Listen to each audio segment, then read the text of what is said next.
All right, good evening and welcome to the Week 17 edition of the Football Diehards DFS show. We are here with you for a lot of your championship weeks and Week 17 DFS, which has a full 13-game slate that we're going to talk about. My name is Jamie Calandro at JAC 3600. This is the Football Diehards DFS show. I'm joined by my absolute favorite co-host that I appear with on Friday or Saturday nights in the 9 to 9:30 hour. That's right. That's the title right there. Eric Romoff at Fantasy Nav. Eric, how are you doing tonight?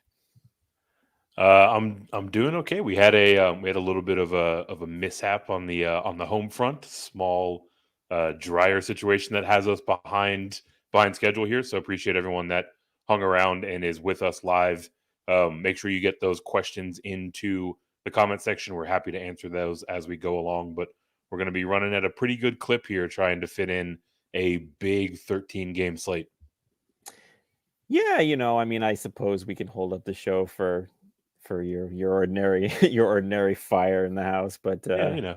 fear not, folks. Eric has got it under control, and if we hear his wife screaming for him that it flared back up, maybe we'll just keep the show keep the show on the back burner for a while. But yeah, no, we're gonna get it going here tonight. There's a lot to talk about. There's some very interesting ownerships that is I'm really going to be curious as to your take on, Eric, especially in the GPP sense, because generally it's kind of straightforward for cash. It's not even that way this week, save for a couple of players, and it falls in the quarterback position, which we're going to start with. But again, just a little bit of housekeeping right now. Again, thank you for joining us tonight. If you have any questions for us at all, get them in the chat. That's DFS season-long related, anything. And we'll do our best to help you cash in DFS or win a fantasy championship this week. But we're going to start with the quarterback position. So the news at quarterback this week, for the most part, is the various benchings that we've had throughout the week, which has opened up some really cheap guys. Now, I expected them to really dominate the rostership. Just, it's just so easy when you get a cheap quarterback to build multiple high-end skill positions. That's not totally the case. We're seeing Tyrod Taylor fairly highly owned, but other than him, it's still the high-end guys that people are paying for. So, if we take, I like to do a little bit of a composite for, our site's rostership kind of averaged out with other projections that I can see and trust. So at the quarterback position right now, what we're looking at is Jalen Hurts far and away the highest rostered quarterback, followed by Tyrod Taylor, and then Brock Purdy, and then Lamar Jackson, and then Patrick Mahomes, and then CJ Stroud, and then Justin Fields, then Jared Stidham.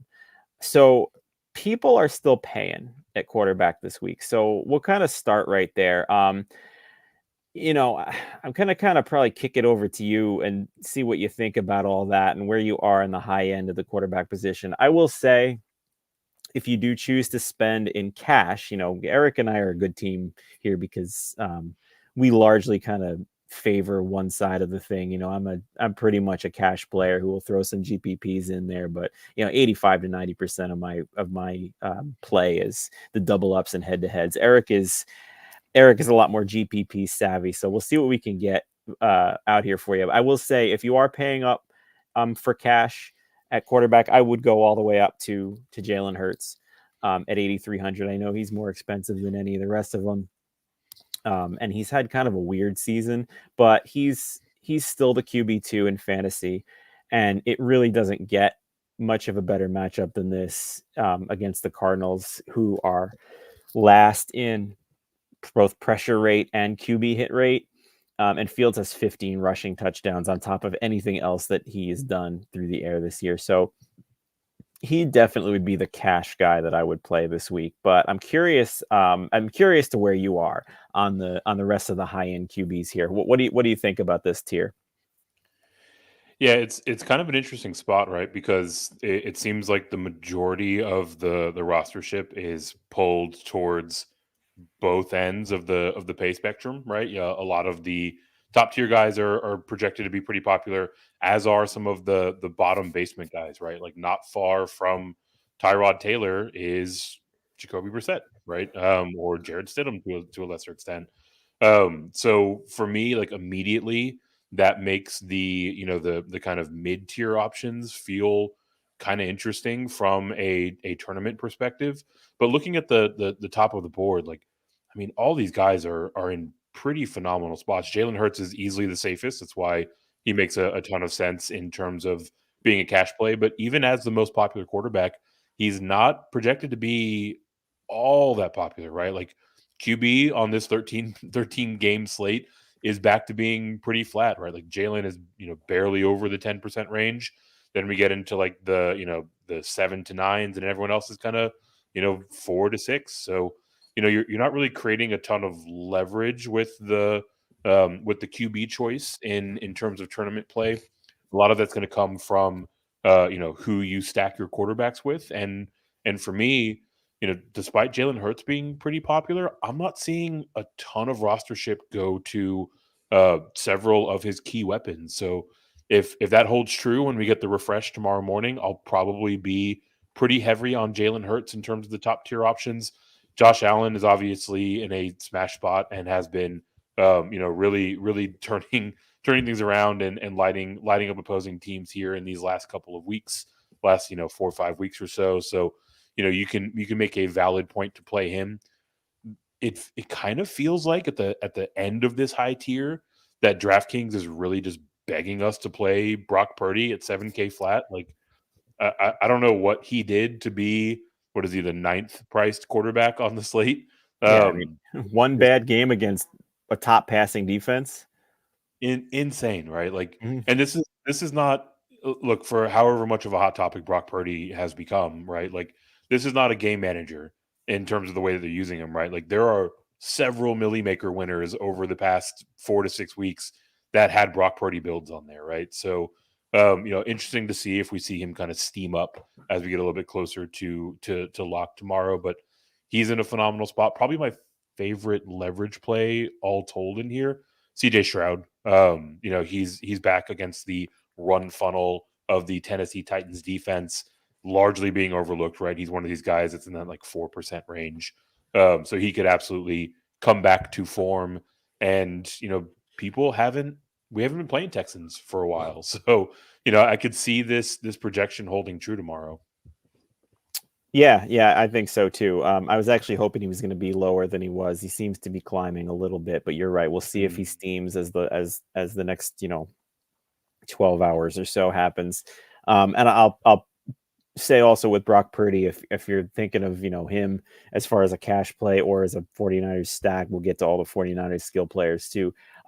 Washington is down both their top cornerbacks, and one of the guys, I forget his name, has not played an NFL down yet. That's projected to start. So, that poor sap is either on Brandon Ayuk or Deebo Samuel. So, we'll see how that works. But yeah, I mean, you can't be afraid to play Brock Purdy this week. So, moving down into the mid tier, this is interesting because, like I said, the rostership right now is seeming to center around either all the way up or all the way down.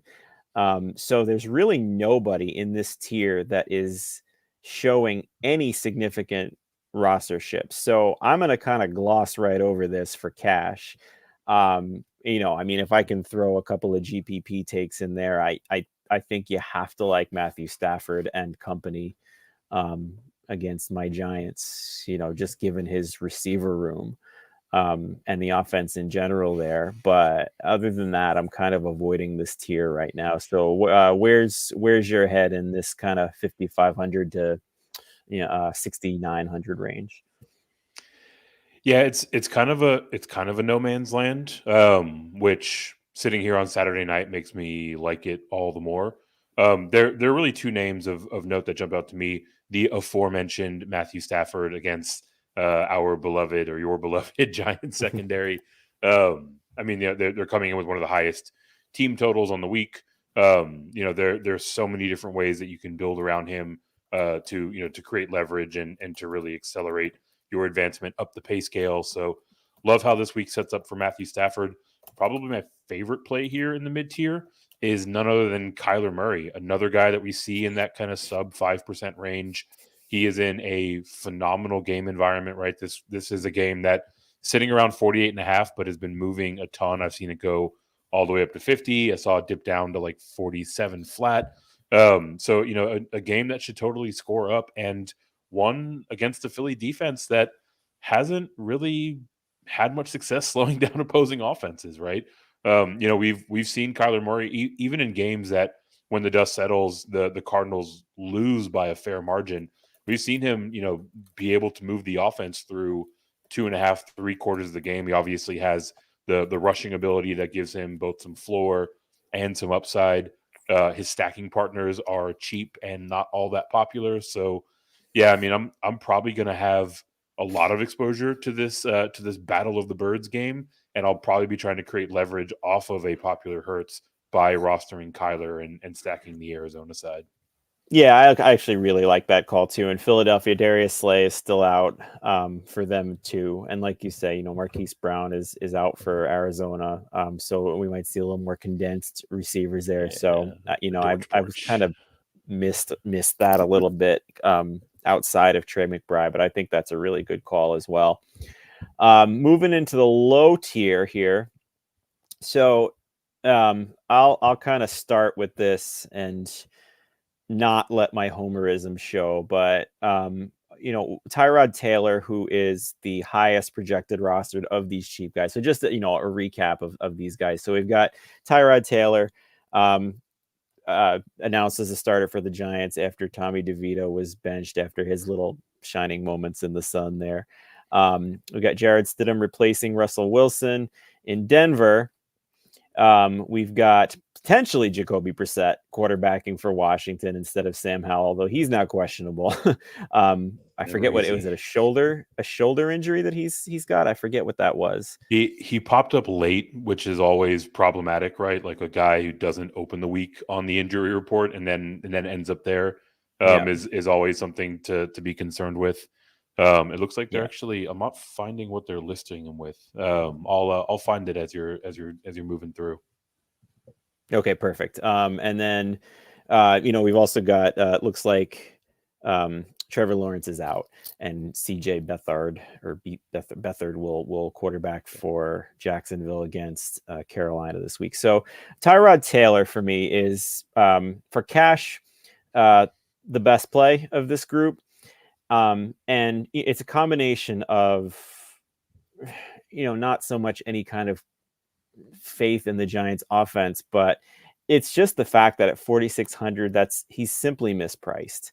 The last time Tyrod Taylor started, he scored over 21 points on DraftKings, and he runs. That I think is the defining factor here, is that he's a running quarterback, kind of like Daniel Jones, and the Rams are a matchup that give up the 8th most quarterback rushing yards and have given up the 4th most rushing TDs to quarterbacks. So at 4,600, if you want some of the high-end skill players that I will get into, or we will get into later, that I consider to be must or close to must plays in cash this week, I think Tyrod Taylor is your guy. I'm not opposed to Stidham if you prefer that in another 4,800, another great passing matchup against the Chargers here with the secondary. Cortland Sutton out. I don't know if that hurts that a little bit more than it should for the Denver, but I'm good with both of those guys in cash, with the preference going to Taylor. What are you doing in this lower tier here? Yeah, it's kind of interesting, right? Tyrod is definitely the most appealing, just flatly mispriced. And if you're running sims or optimizers, you're probably seeing a ton of Tyrod Taylor. So a steam candidate that we think we can see his rostership go up a fair amount. For me, I'm not really sure if he has the upside that I'm looking for in tournament.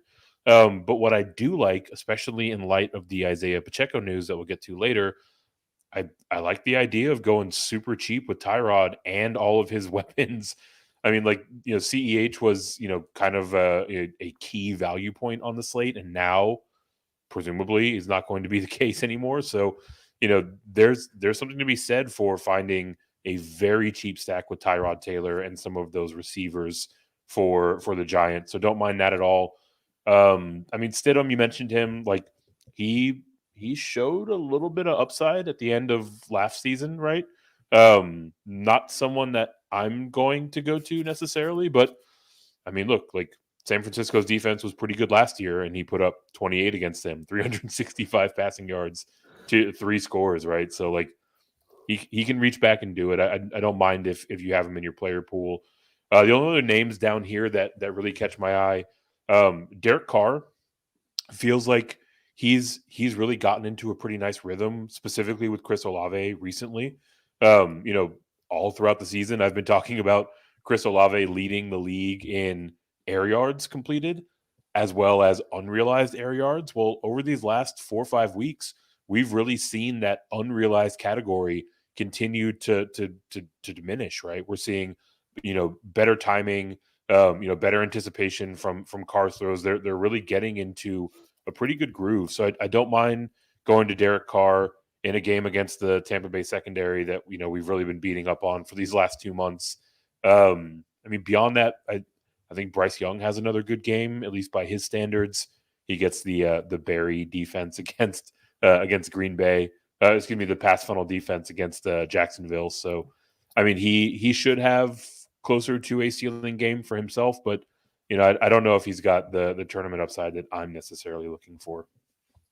Yeah, that's what I was. That's what I was thinking as well too. Yeah, you hit it with the kind of by his standards too. I think he's cheap enough though to consider. He's priced with those backups. I mean, which is unreal since this is a guy who has been the starter since week 1. But he's priced with this in the Stidham Tyrod Taylor range. So that's the quarterback. So we're gonna move on to running back. Before we do, just a little update here. If you played these games or if you have people going in tonight's game, this does not look like it's going to hit the 53-point over. It's 7-3 Dallas over Detroit at halftime. Really the only ones of any fantasy note is Dak and CeeDee Lamb. Lamb has 6 catches for 151 yards and a touchdown, including that 92-yarder at halftime. And of course, Dak goes right along with that with his 211 passing yards. Nobody else in this game is doing anything of note outside of Amon-Ra St. Brown, who has 3 catches for 56 yards. So we'll kind of see how that if that opens up at all in the second half. But right now it's deep. The defenses are playing well against these 2 top offenses. So we'll see how that finishes.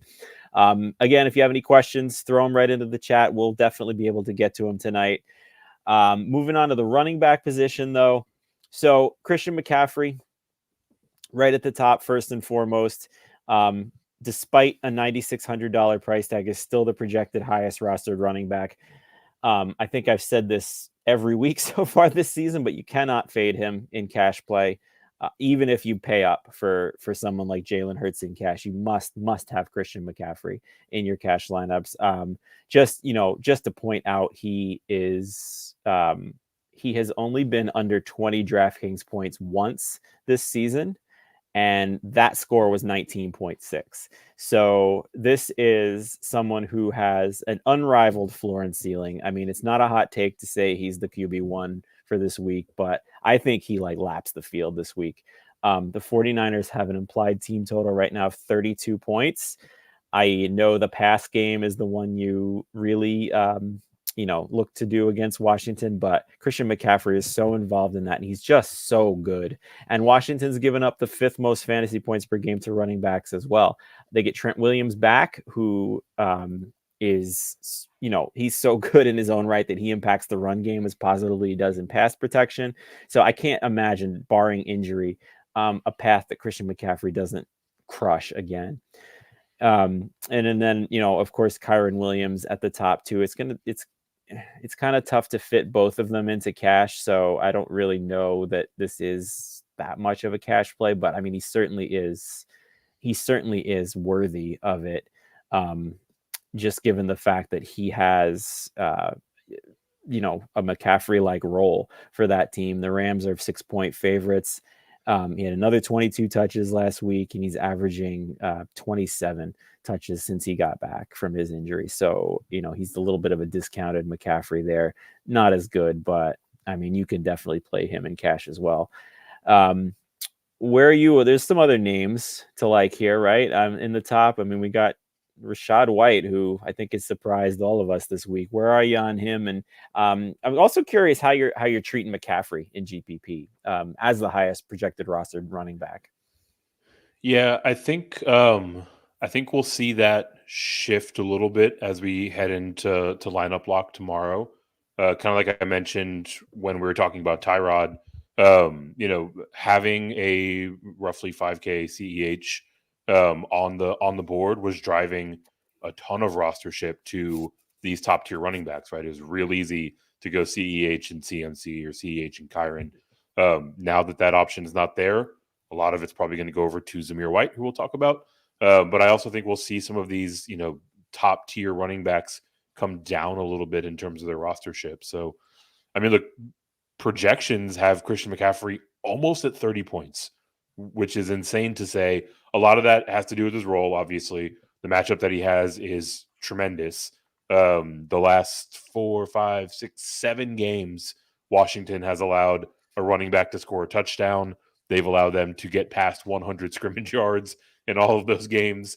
So, I mean, if we're talking about CMC landing in like the 25 to 30% range, I mean, he's got the upside and the role to justify it, and you can very readily pair him up with Brock Purdy and create a little bit of leverage in terms of how you're approaching that game. So don't mind CMC.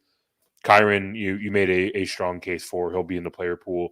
Rachaad White is really interesting to me, largely because I see him floating in the low to kind of mid single digits.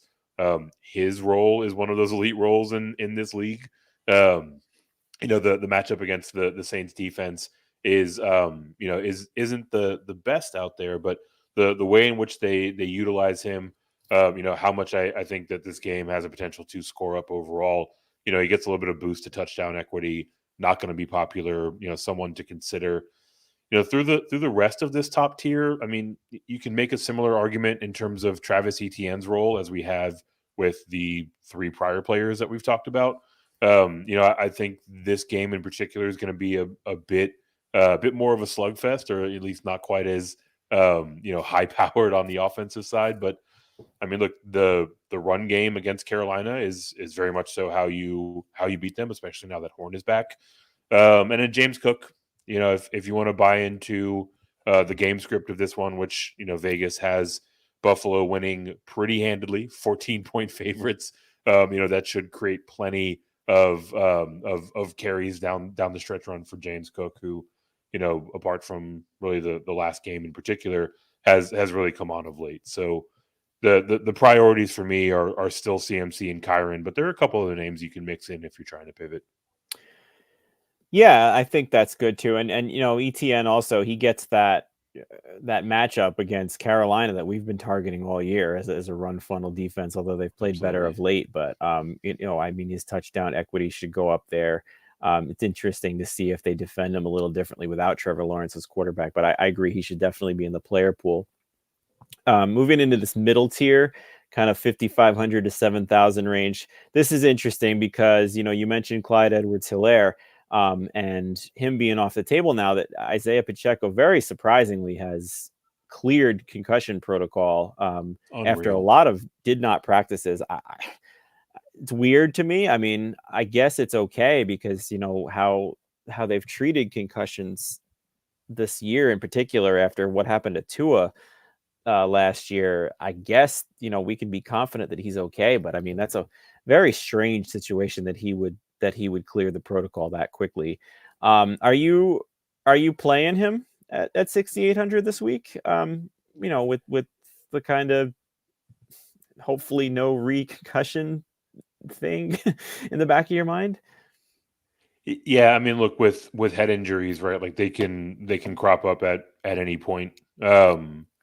For me, if they're medically cleared to be out there, I think you have to take that at face value and assume that they're ready to go.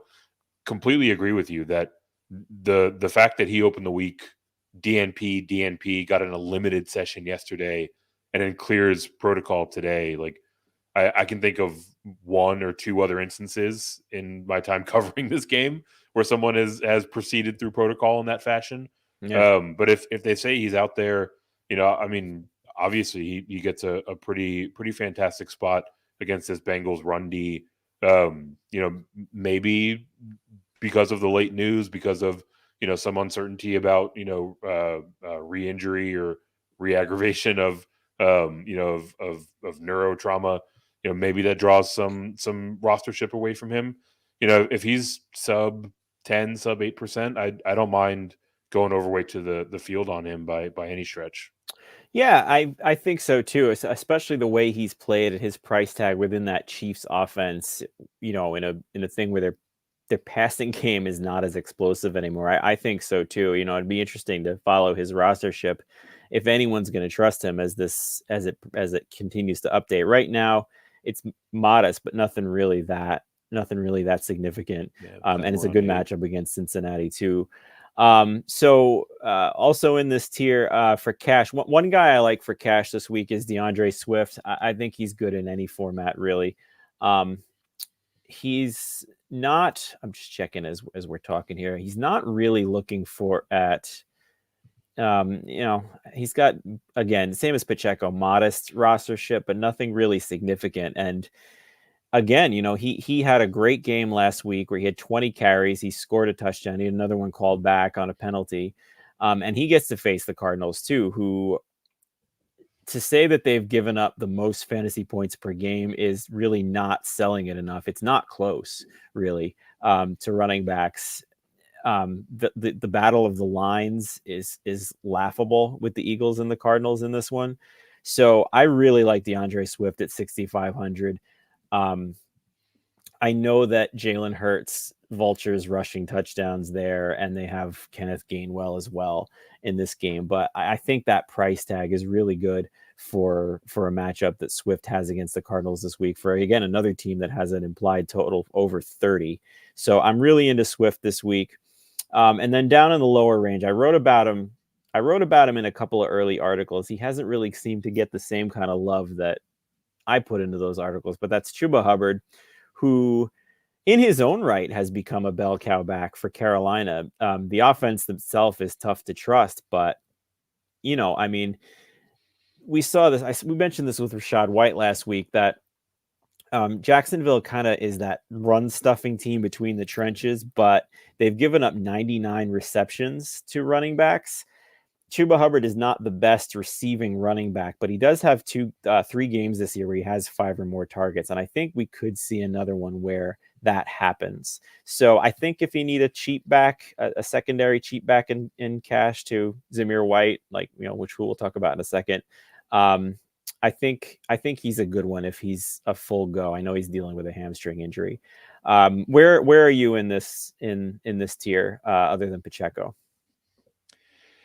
Yeah, I'm right there with you in terms of my love for DeAndre Swift this week. I see him in that kind of modest range as we put it for rostership, but I don't think that necessarily holds. I think we're going to see a lot of things really change up as we get closer to lock, and I think Swift, either by himself or even as a potential stacking partner with Jalen Hurts, is an interesting way to get into this game. And then there's a lot of guys who have very solid roles that are in kind of varying spots, neutral to slight downgrade matchups overall. You mentioned Chuba Hubbard, obviously Jacksonville, much more capable of defending the run, but that role justifies 5.8K. You can say similar things about James Conner, right? Largely has the majority of the opportunity in that backfield, but he gets the tougher side of the defensive matchup. Javonte Williams, he's in a better spot. I tend to think that the Broncos lean on him a little bit more this week with Stidham under center. Obviously, the matchup against that Chargers defensive front has been one that we've been attacking and poking fun at all season long. So don't mind getting there. Programming note sort of thing. Keep an eye on Brian Robinson. Back-to-back limited practices Wednesday and Thursday. Washington has not updated their injury report, so not exactly sure how he fared on Friday. But if he goes 3 straight limited, we might see him creep back in there. He could be in kind of an interesting spot, right? San Francisco is a tough defense overall, but they've given up chunk plays to running backs here and there. Nobody would be on him, so might be an interesting leverage spot. Might be an interesting run back piece if you're trying to stack up some San Francisco sides going to the well with Brian Robinson, presuming he plays. Yeah, I like it. I like it for sure. Moving on a little bit into the lower tier. So, Zamir White is the one we'll kind of get into here. And this is a discussion point that we need to have. I think, you can use the L word in cash, the dreaded lock button on him. He is, as I mentioned, I mentioned Christian McCaffrey showing the highest projected rostership. Zamir White is right behind him. And that I don't know if it's even fully accounting into the, what you've talked about as far as some of CEH's ownership shifting over. So I fully expect he'll be the highest rostered, probably the highest rostered player on this slate, not just running back. And rightfully so. At 5,100, he gets a great matchup against the Colts this week. But he's averaged 21 touches per game without Josh Jacobs, who is doubtful. So I don't think you overthink this one. I think you lock him into cash for sure. But what are you doing with him in GPP? That's the different story here at that rostership. Yeah, I think the consideration is largely one of going underweight. He's in a fine spot, right? I think he's the clear pivot off of CEH, who's $200 more expensive. He's going to be very popular, but there's so many players on the board that getting a 5K flat, 5.1K starting running back. I mean, that value is hard to pass by, right? So for me, I'll probably have him on about 18-20% of builds. I think going underweight on a player that is just this popular in general is usually my disposition in large field tournaments. So take the value where you can get it. It's a fine spot, but not someone that I'm going to be eating a ton of chalk on with White in particular. Yeah, that's a difficult one. People like that in GPP it's tough to make a decision on, but I think you hit it there. He's definitely too cheap to fade completely. Yeah. That he's borderline free square at that price tag, and you can get different other ways if you want to roster him. But I think you got to make a conscious decision that if you are playing him in GPPs, you got to be doing it in ones that you're that are maybe using some of these single digit guys. All right, so moving on. Oh, actually, do anyone else that you're looking at in this low tier running back? If you want to throw a dart at the Seattle guys, you could. Another way to get guys that are right around this low 5K range that are in a pretty advantageous spot, right? Seattle has allowed the 7th most fantasy points to opposing running backs this year. I'd say Jaylen Warren's probably the safer option. Najee Harris probably has a little bit more touchdown equity. So you could go there if you're trying to create some leverage off of Zamir White. Mm-hmm. Yeah, I'm fine with that as well. They have a pretty solid matchup on the ground there. It's interesting that what did I saw about what do you think how would you treat this if Najee Harris is expected to play, but weirder things have happened. He does have a knee injury. Would you treat Warren any differently if he all of a sudden wound up being the lead guy there? Yeah, I would have significantly more interest in him, right? I would imagine that the field would probably follow suit. Which honestly, all well wishes to Najee Harris first and foremost, but I wouldn't mind if Najee Harris ended up getting ruled out, because I think that would kind of spread some of that that lumpiness around the projected rostership through a few more guys, and make players like Warren and Zamir White more appealing in a tournament context.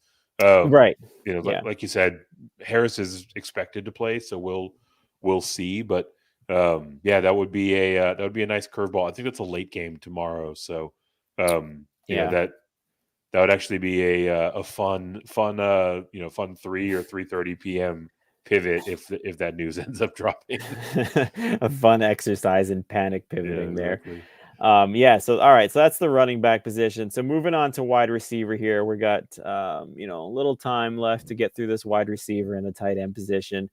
So Tyreek Hill, this is interesting, and I will say my placeholder right now in cash has both Christian McCaffrey and Tyreek Hill in it, which Bendy. is doable with someone like Tyrod Taylor at quarterback. It's obviously not if you want to pay up at quarterback, because as I said, Christian McCaffrey is a non-negotiable argument for cash. Whether you pay up at quarterback, down at quarterback, play Tyreek Hill, don't play Tyreek Hill, play Christian McCaffrey in quarterback.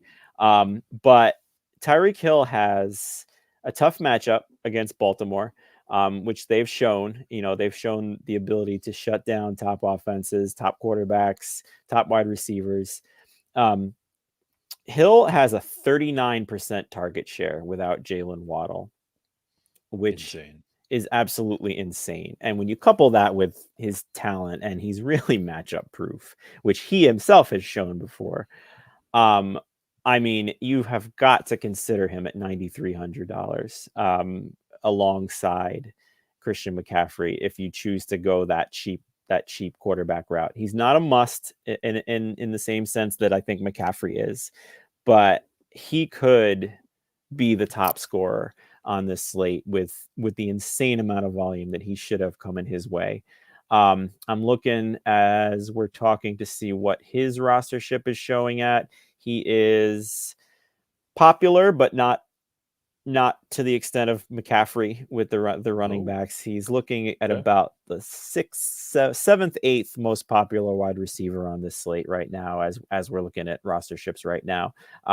Behind some mid-tier and cheap guys. So, what's your take on Tyreek Hill first of all, and then who else in this top tier are you looking at? Because I think it's him for cash. It's him, or it's you pay down and you pay up for quarterback. Yeah, I'm going to have nightmares about Tyreek Hill tonight, and presumably no matter how I decide to play this.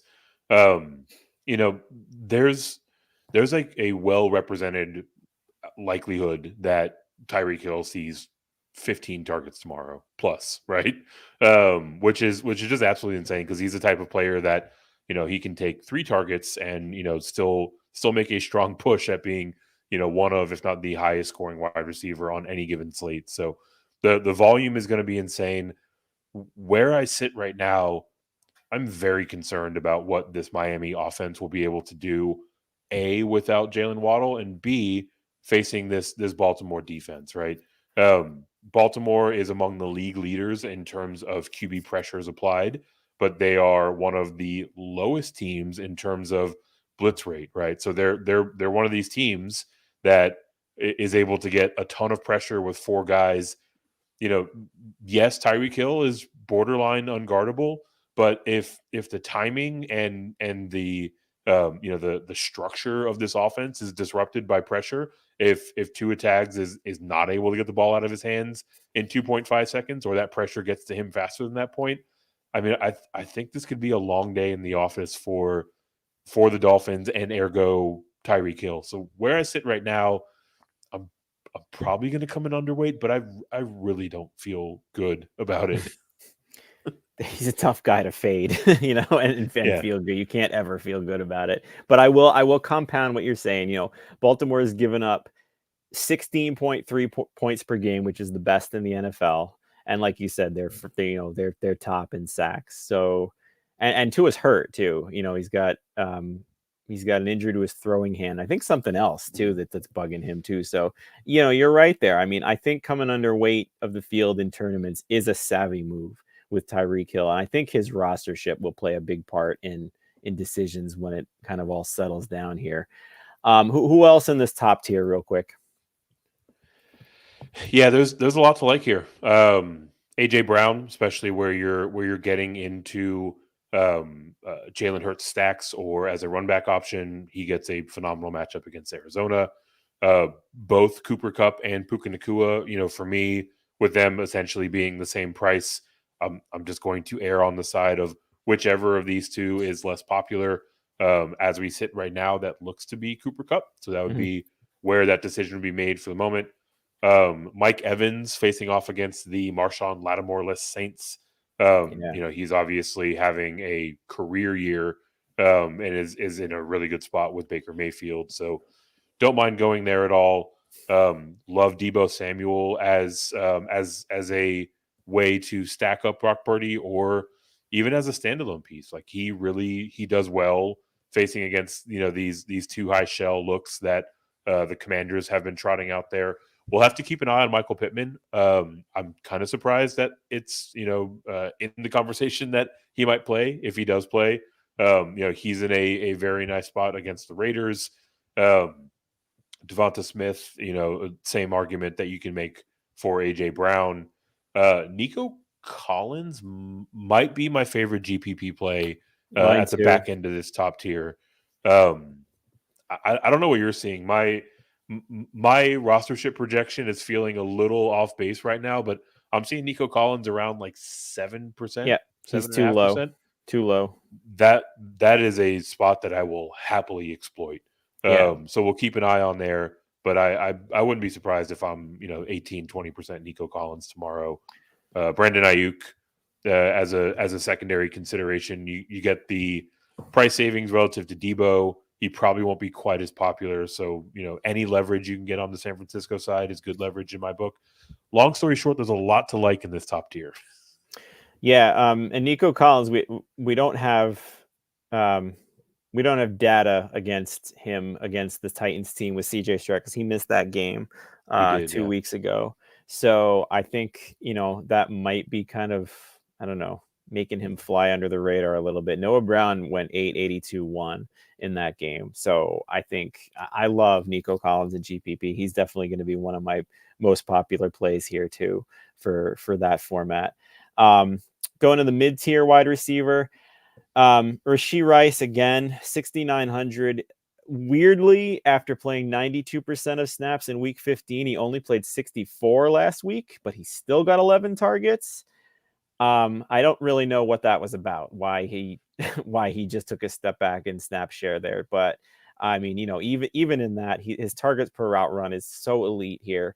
And it's a great matchup against the Bengals, and it's really a game the Chiefs need to win. So I love him in cash. If you're not playing Tyreek Hill and you're kind of living in that mid tier again, he would probably be the first one I clicked into that. And he is right now rivaling actually for the top highest rostered wide receiver with Demario Douglas. And then also the aforementioned Chris Olave, like you said, 6,800 didn't make any sense for me at that price tag too. So I think you can really get away with, if you don't play Tyreek Hill, playing, maybe both of those guys and accessing a high floor and a high ceiling with two guys instead of maybe, just one that has an elite ceiling. Outside of that, in this tier, I don't think you're playing anyone else in cash. Maybe Zay Flowers all the way at the bottom, but I'll kind of let you talk on the rest of this tier. What do you got here? Yeah, the thing with Zay Flowers in particular is it's not entirely guaranteed that he'll be playing. So anytime that's the case, that tends to draw ownership away from a player. So if he ends up playing, I don't mind getting to Zay Flowers. He's just constantly in like this mid 5K price tag that it's too cheap for the way they use him. So I could see it. Rashee Rice, I think he's going to be super popular as well. The projections are indicating that. I think over the last 5 or 6 weeks, he's like third or fourth in targets in the NFL, which is just wild for him to completely, explode out of nowhere. You mentioned his route participation, his time on the field going down last week, but he still saw a pile of targets, right? I like a lot of the names that you mentioned. I'll throw out T. Higgins in sort of a contingent fashion. If we do see Jamar Chase play, which I think he's trending in that direction, Higgins will avoid the L'Jarius Sneed matchup, which is very much so the side of the secondary you want to be running on. We saw last week that he can take one play and do a lot with it. So don't mind going there.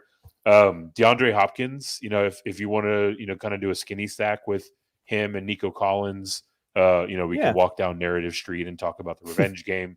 But also, for anyone that rostered Amari Cooper last week, they know that the Texans can be gashed in the secondary of late. So Hopkins should be in a good spot as well. That kind of rounds out the mid-tier for me. Yeah, and Levis back is definitely something that Hopkins wants to see as well. So yeah, all right. So moving into this lower tier, I mentioned Demario Douglas first, kind of facing off against Rashee Rice for who's going to be the highest rostered wide receiver. I think that's a DraftKings only. We don't really talk FanDuel that much on this show, but it does kind of universally cross most of the plays we talk. I will say this is not one of those. This is a DraftKings only play. The Patriots offense has a 14 implied team total, so that's scary to put anyone from that kind of an offense into your lineups. But I think from a PPR floor standpoint, he's a pretty safe bet. He's got 8 targets in 4 of his last 6 games. They should be playing from behind. I think he's the best, spend down floor option on DraftKings here. I think Wan'Dale Robinson, if he plays at 4,000, is also fine for a similar reason, similar scenario. Curtis Samuel, same thing, 4,400. I think this is the kind of tier you're looking in. And then Rashid Shaheed, again, he's a little bit a different profile player than those 3 guys, but 4,600. He's showing some popularity against that Tampa Bay secondary. I think all of these guys are fine for cash, with Douglas being the best one for floor. So what's your take on this tier here? Yeah, a lot of interesting spots here. We'll try to move through them quickly as we need to wrap up the show. But Pop Douglas is going to be super popular. He's going to be in a game script that dictates a lot of throwing, so he'll be in the mix. Really, several of the Giants receivers. Wan'Dale Robinson's probably the priority, but Darius Slayton is out there a ton. He's got like a 90%, 90+% route participation rate. So you can go there. Noah Brown, had that blow up game against the Titans last time out. Don't mind putting him in the mix. Terry McLaurin is kind of interesting. The game script favors him. When Jacoby Brissett is out there, he kind of distributes the ball pretty evenly, but Terry McLaurin's target share goes up with Brissett out there. So another guy that's just stuck in like the mid 5K kind of range. So, for me, those are probably the biggest priorities. Greg Dortch, I mentioned earlier when I was talking about Kyler. Mm-hmm. He should be pretty heavily involved with Marquise Brown out again. So don't mind him at 5.2K. You go to Samuel, who's right around there as well. But really, we're talking about a lot of value guys that you're hoping to get, 3 or 4 catches out of, and maybe one of them falls into the end zone. Yeah, I like that as well. And I apologize to the chat, but I did not have the right tab open, and I didn't see all of these comments that are in the chat here. So if we missed you and you've been joining us, and I'll look at all the hellos there, but I had the private chat on this entire time, so that's my bad. Hello, Good evening, everybody. Thank you for joining us here. And we have a question for Mr. Scampers, one of our favorites here, which I can't seem to add to the box here. Maybe if you can do that, Eric. There we go. Thank you. So Mr. Scampers, any consideration for Durham Smythe, 2,900 with Waddle out? So we're going back to that. Ravens Dolphins game there.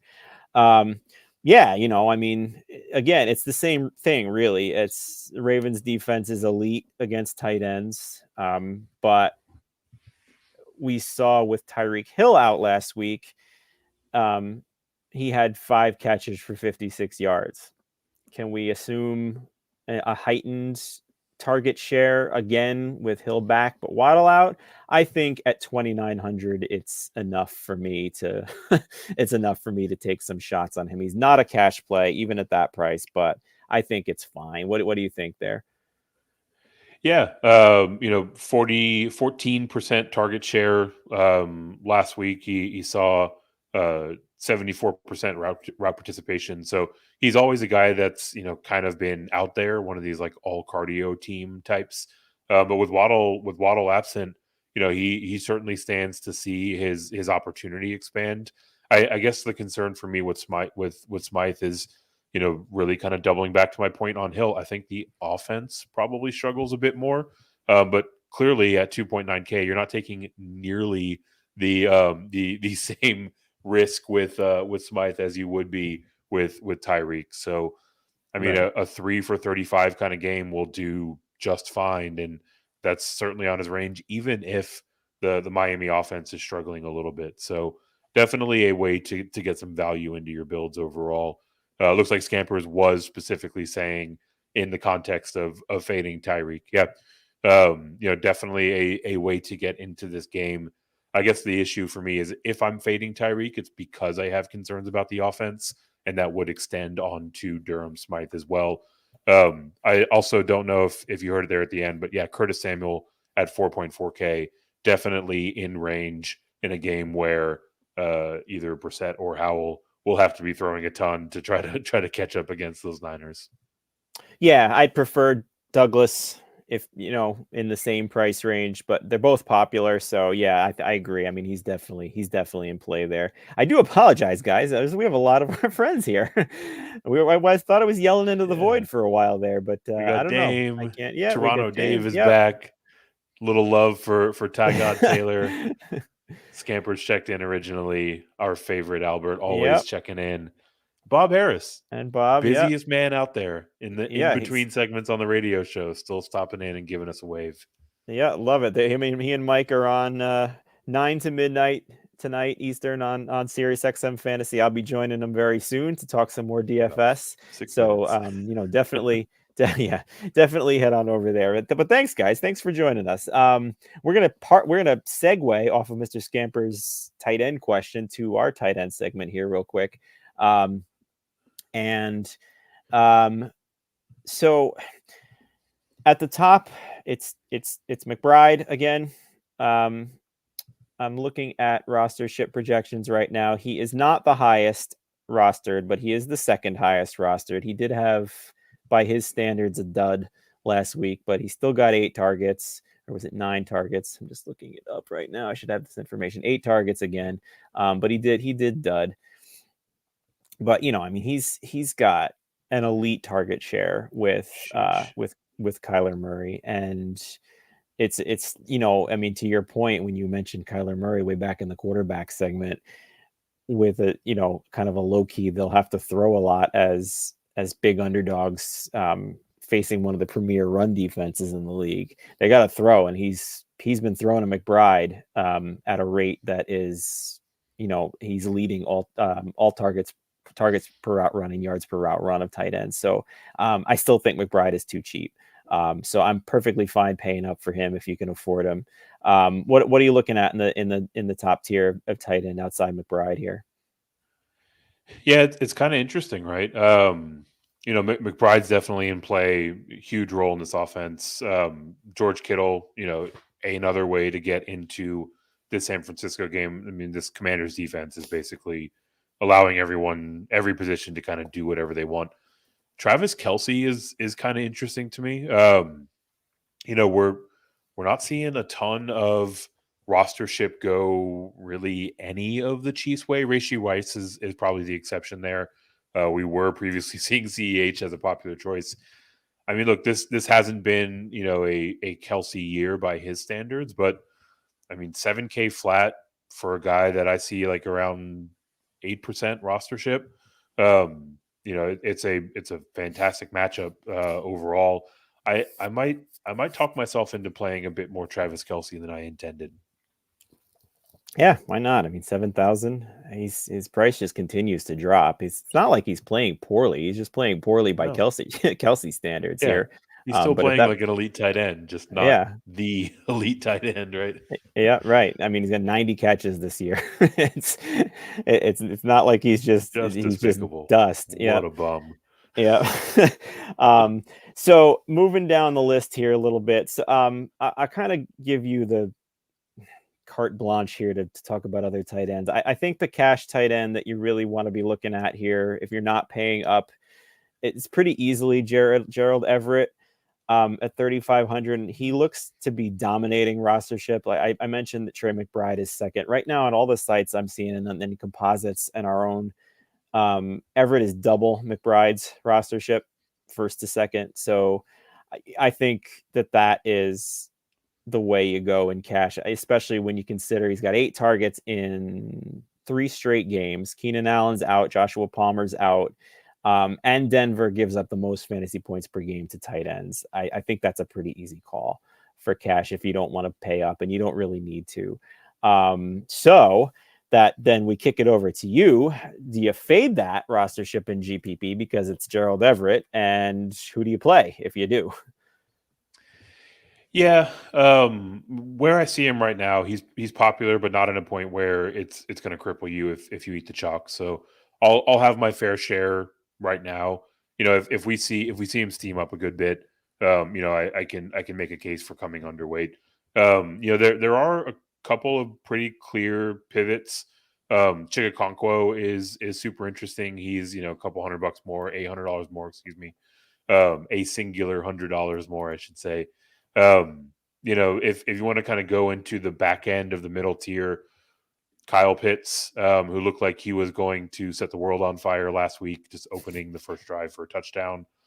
As long as he's 4K, he's going to be in the tournament range for me. So don't mind that. Dalton Schultz gets the benefit of CJ Stroud returning. They were in a pretty good rhythm before Stroud went out with that head injury. So, I mean, there are options to pivot around it, but you know, 9 to 10% rostered Gerald Everett isn't necessarily something that I would be afraid of. Yeah. I mean, he's probably the top receiving option for Easton Stick there. I mean, it's a premier tight end matchup as well. They've got nobody left. Yeah. I'll throw a little homer pick in there as well with Darren Waller, kind of in that mid tier. He's not going to show any rostership, but he is the leading target getter from Tyrod Taylor this year at 24. And he also leads in receptions and yards from Tyrod Taylor. And the Rams are also a cookie matchup for tight ends. So everybody's mad at him for not doing anything last week against the Eagles. And he's showing a rostership kind of indicative of that. So I like playing him in GPP. And he's a stackable option with Tyrod There are going to be Taylor. so many cheap giant stacks out there that are just loaded everywhere else. It's right. going to be a fun way to build. Yeah, I think it works. I mean, you can do a Taylor Waller, I don't know, Wandale stack, and then have both Kupp and Nakua and still have expensive running backs. It's fun. It's fun, but it's a way to get different. It is for sure. Anybody else that we didn't cover that you want to mention quick before we get out of here? I mean, you can go to Goddard to the extent that you want to get into Philly. Mm-hmm. Isaiah Likely is kind of interesting. If you think that game ends up shooting out, I tend to think that it doesn't. Maybe a Juwan Johnson if you want to get a little bit weird, but yeah, it's definitely a tighter grouping at tight end this week. Yeah, it is, which makes for some fun GPP builds as well. All right, so before we get out of here, that's going to do it for us. Again, thanks for all of our guests for joining us that I didn't know existed until 10 minutes to the end of the show. But we appreciate all our friends that have joined us all season long and are with us tonight. Quick updates before we get out of here. David Montgomery has scored a touchdown for Detroit. There's 35 seconds left in the third quarter, and it's 10-7 Detroit. Right now, Montgomery is still the only relevant fantasy asset on Detroit with his touchdown. Amon-Ra St. Brown is still at 3 catches for 56 yards. CeeDee Lamb is up to 9 catches for 178 and a touchdown on 13 targets. He's dominating everything for Dallas. Tony Pollard is utter trash and is probably going to lose me the final in this guillotine league that I'm in with the Paul Charchian Industry League, especially since my opponent has Lamb. But that's another story. I'm winning an NBA GPP right now, and I'm close to being at the top of another. So this could be a very profitable night that I can blow all on NFL tomorrow. So Eric, real quick before we get out of here, where can we find you? Anything you want to plug? You can find me on Twitter at FantasyNav. That's where all of the things that I do tend to roll up. I know that we ran through a very big slate pretty quickly. So if you're watching this on replay and you have any questions, drop them into the comments. We will be answering those all the way up to lock tomorrow. So thanks for bearing with us as we dealt through some domestic issues that had us out of the gate a little late. And then go check out Jamie. He's heading over to chat with Bob and Mike. I don't know if they're simulcasting on NFL tonight, but SiriusXM 87 888-963-2682. Call in and tell them you want to hear more of Jamie. Thank you. I believe it's just at SiriusXM Fantasy tonight because the game is on NFL. Yes. But yes, I'm on Twitter as well, JAC3600. And it's not just NFL too. I'm on a major heater in DFS NBA right now. So if you want to kind of get some guidance in there right now, this will be the 6th straight with double cash wins, and I should have some pretty good GPP profits, and I've dropped to 2nd since in the one that I said that I was winning, but we're riding Stephen Curry all the way to the end here. All right, that is going to do it for us. Thank you so much for joining us. We will be in touch as to when you can see us again. For Eric, I'm Jamie. Head on over to SiriusXM Fantasy Channel 87 and listen to Bob and Mike right now. And I'll see some of you on there a little bit later. Thanks a lot, everybody. Thanks for joining us. Good luck, y'all.